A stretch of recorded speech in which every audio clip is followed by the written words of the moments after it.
Welcome to a video from thedigital.com. In this video, I'm going to show you how to program a wavetable synthesizer. So I've previously done sort of wavetable stuff on specific synths, but what I've been doing in this series of videos is just how to program synths, and this is a general idea on wavetables. It applies to any wavetable synth. Specifically for me, in this case, I'm using the multi-poly. We also apply to the Modwave I've got over there and other wavetable synths.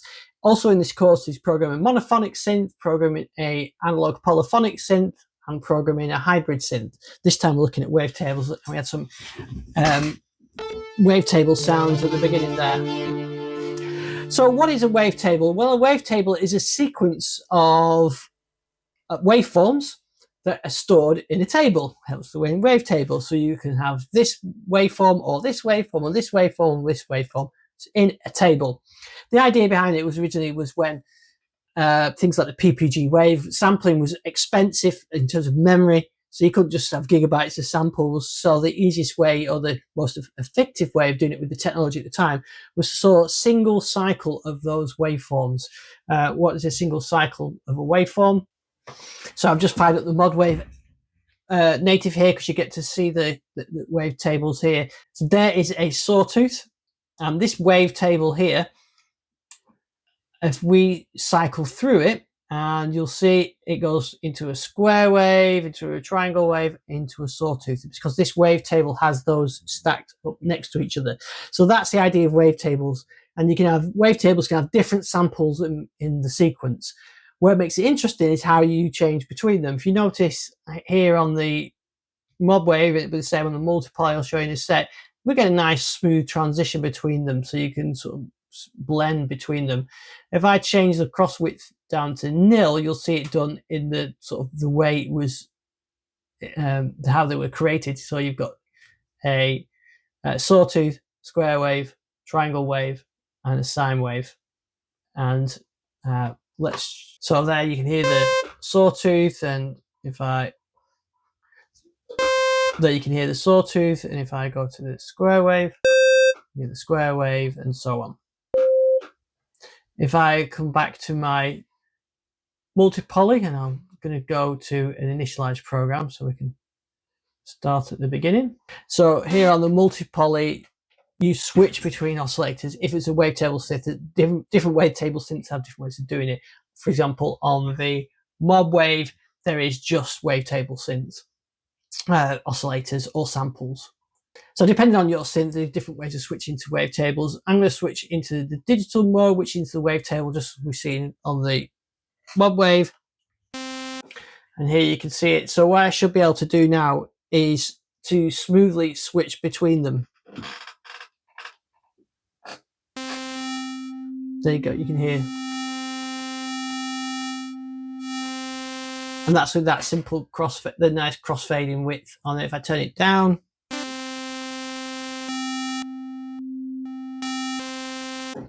so you can hear that stepping on them.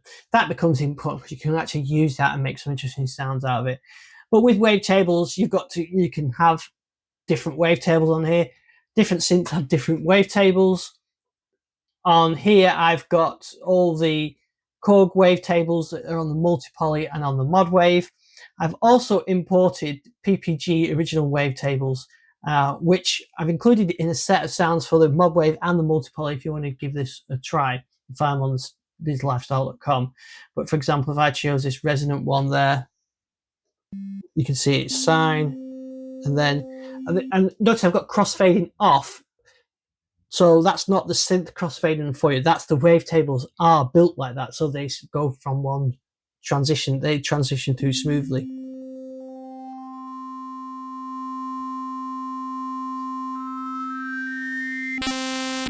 Oh, there's always a sawtooth at the end of those PPG ones for some reason. So here you can hear that nice transition. Let's have a look at some of the ones in case you're trying to play along and you want one that isn't one of a custom one. So I think the airwave ones I always like, or these like this. You can hear that. So I'm going to stick with that one for now. So when it comes to the rest of the synthesis, most wavetable synthesizers then follow your traditional VCF or your digital equivalent VCF and amplifiers. Same for the Modwave, same for the multi-poly.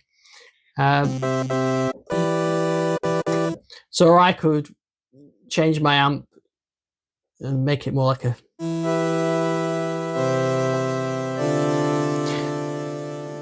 So I'll leave that for now like that. But where it gets interesting really is not so much the single cycle waves that are going through them like this. It's how you go through them.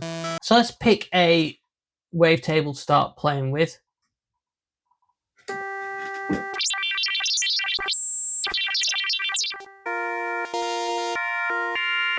So this one will do. So this has got no crossfading in it, so actually that will give us a nice fat sound, and we can use the crossfading to change that.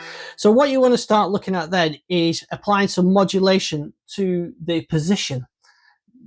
Different synths have different ways of doing this. We can do this with loads of different ways: envelopes, LFOs, sequencers, that kind of thing.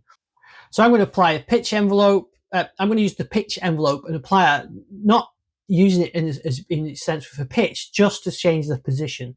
So I'll go to my generators and go pitch envelope, and then I've got an intensity. So I'll leave that.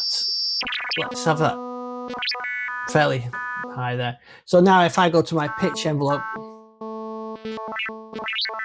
you can hear it cycling through, and in fact I should be able to see it.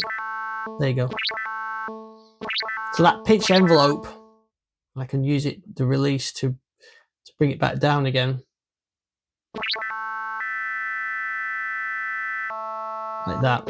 So I've got a fairly slow attack and then a decay on there.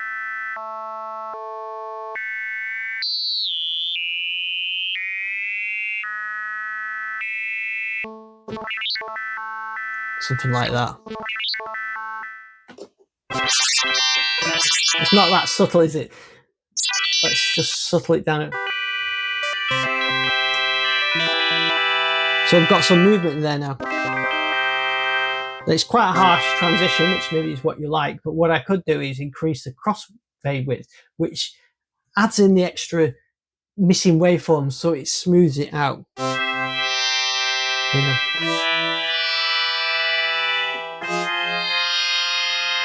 So I could probably go with that intensity now, and we could probably go all the way up to the top actually.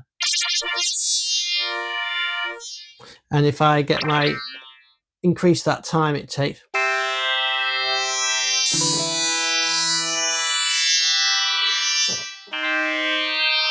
So there you can hear that. Now if I choose a different waveform, we should still have the envelope on it, so we should get a different effect with the same technique. There you can hear that, and I could go back to that PPG one.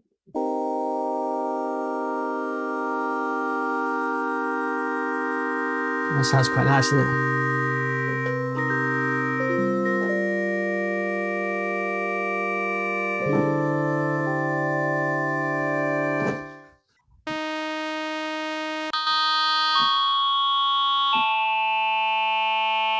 Here I chose a vocal type one.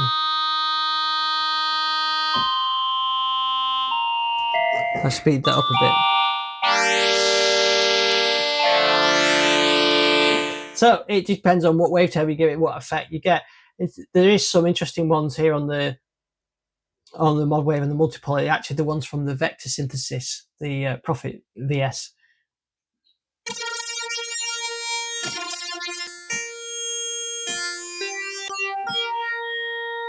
Let's stick with that one for now. So we've done that. So our amp envelope can be quite sharp because we've got that transition going through the pitch envelope. We could use an LFO. Maybe I'll have a look at that in a sec. We've not even looked at the filter. I'm not going to do much on filters on this one, but most wavetable synths have got some kind of filter on it. The DW8000 has a really nice analog filter with it, but again, we can apply some filter into.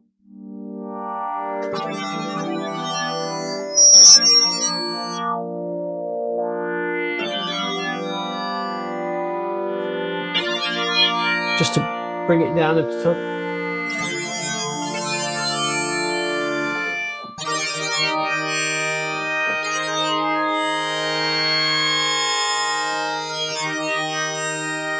So you can, I've not had any effects on there yet, and you can get some really nice sounds. So it wouldn't take much now just to a bit of compression, chorus, tape delay, and a bit of reverb on there.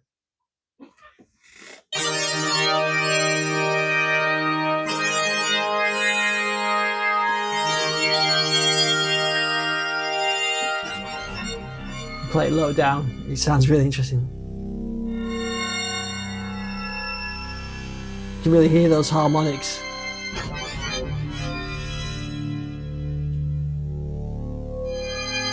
And there you can see on the displays it goes through them.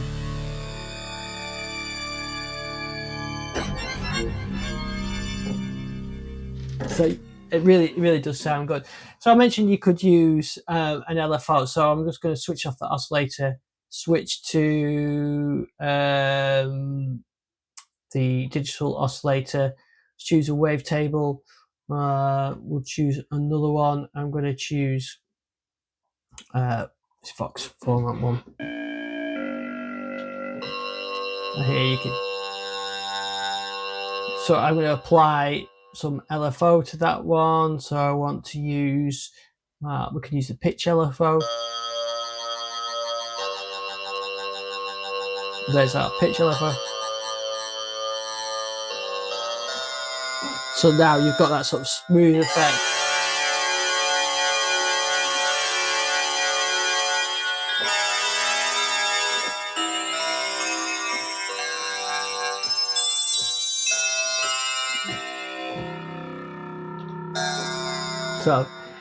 So instead of it going through the envelope shape, it's just going through the LFO. You could have it tempo sync, you could have it free running so that you just carry on, the LFO carries on.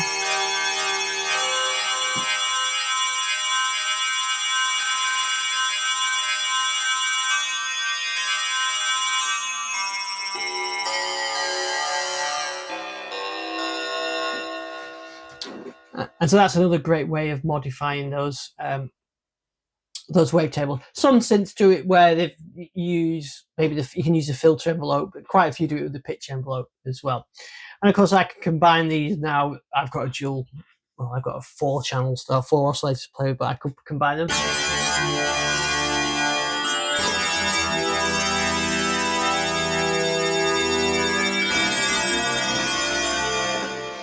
So that's one way of doing them. You can do some slightly more subtle things with it. If your synth doesn't support syncing, Modwave doesn't really have a sync as it like the Multipoly does. It has a sort of sync effect you do on the waveform. But if you have a synth that doesn't have that, if you've got a oscillator that's got a wavetable that's got syncing on it, and I think this is one of these I've got is a saw sync. So if we have a look at that one, you can see the sawtooth. If I mod position, you can see it's switching up the wavetable, introduce the harmonics, which is effectively bringing that sync. So straight away, I'm not using the sync effect, but I can do sync effects, and it wouldn't take much to hook that up to. In fact, let's do something different. Instead of hooking it to an envelope or an LFO like I did before, then we could control that by the mod wheel.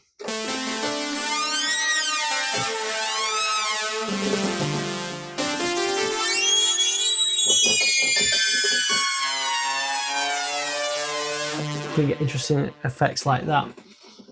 One other one I found on the Korg Wave Station, there's the initial patch, Ski Jam, brilliant patch. If you want to find out about more, look on my podcast feed for an interview with Pete Ski Swartz, who created that sound.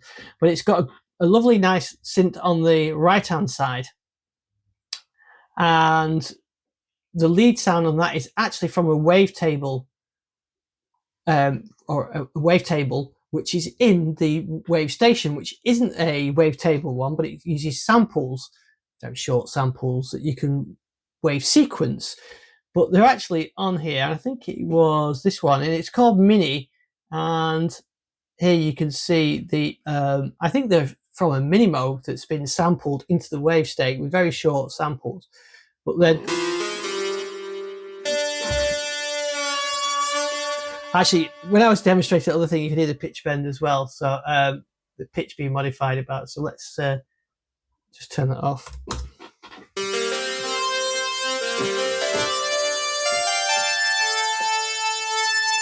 So you can hear that.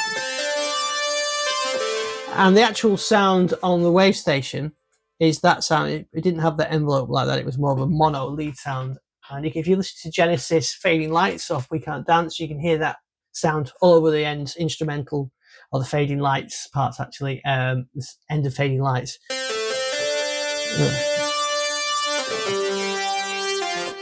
And I think what's on that is an envelope, or you can use an LFO on there. So if I were to stick the LFO and use that pitch LFO again.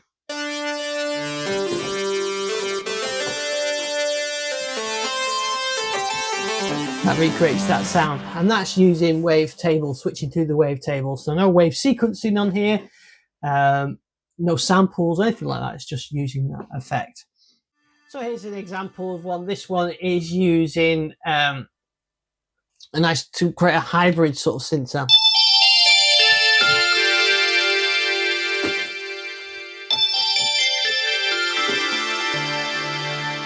And that's using those as well as some pulse wave. If I turn them off, you hear the wavetables.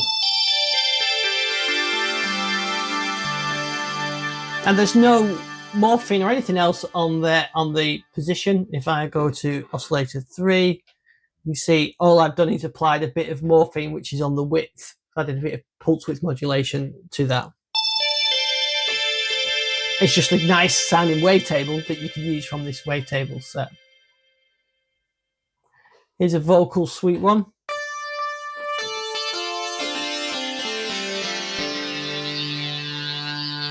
You can hear that switching through there.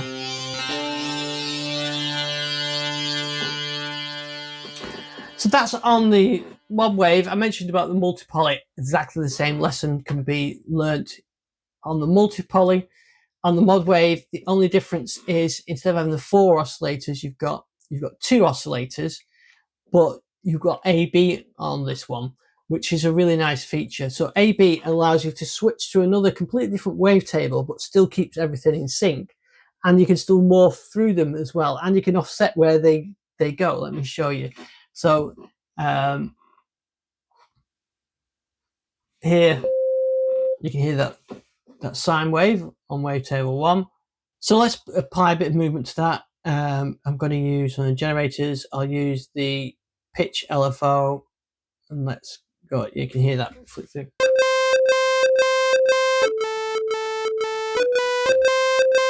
So there you can hear it. It's not smooth because I've got the crossfade off. Let's put the crossfade back on. Like that. If we get the pitch, I'm just going to slow that down somewhat. So you can hear that going, modifying through. Now, if I switch that to an AB type, well, what this does is there is that oscillator that we've just been playing with, but we can have another one on there, say that one in sync. So we've got wavetable B is using a totally different one, and I can crossfade between them. So you can hear it and see it. And I can go to the middle, and I can go back to the original. So it's not like audio crossfading, it's actually calculating those through like that, which can give you some really nice effects. And so you've got like 3D wavetabling. So you're going through the wavetable, and you can switch between different wavetables. So you could use an envelope to shape that one. So I could use the pitch envelope. In fact, we've got modifier envelopes, haven't we, on the multi-poly? So I'll use oscillator 1's envelope, and oscillator 1's envelope is there. So So that should switch us through quite nicely. So we just need to choose an intensity. In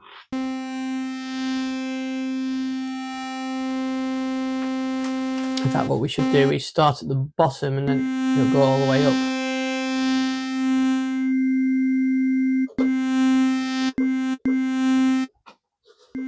Let's apply that a bit more.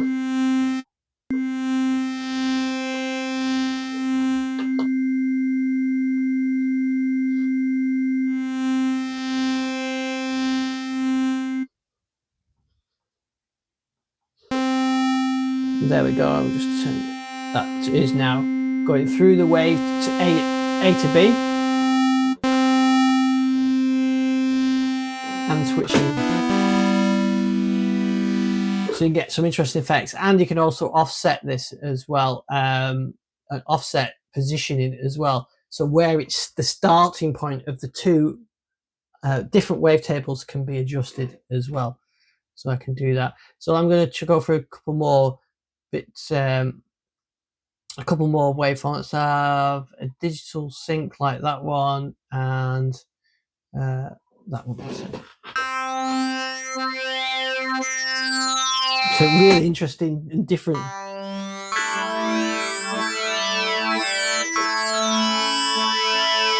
So you got some really interesting effects. So that's using A/B wavetabling as well as navigating through the wavetable. So that's a couple of different synths that are using wavetables. DW8000 that I have over there. I've done a previous video on that actually. So the previous video, check that out, on using a hybrid synth. That doesn't allow you to do any of this modulation of wavetables, which is why I don't really class it in the same synth, that sort of sound of that. But you can check that video anyway. So thanks for watching this video. If you've got any suggestions for tutorials, please let me know. I do like doing them. Thanks for watching, and I'll see you in the next video.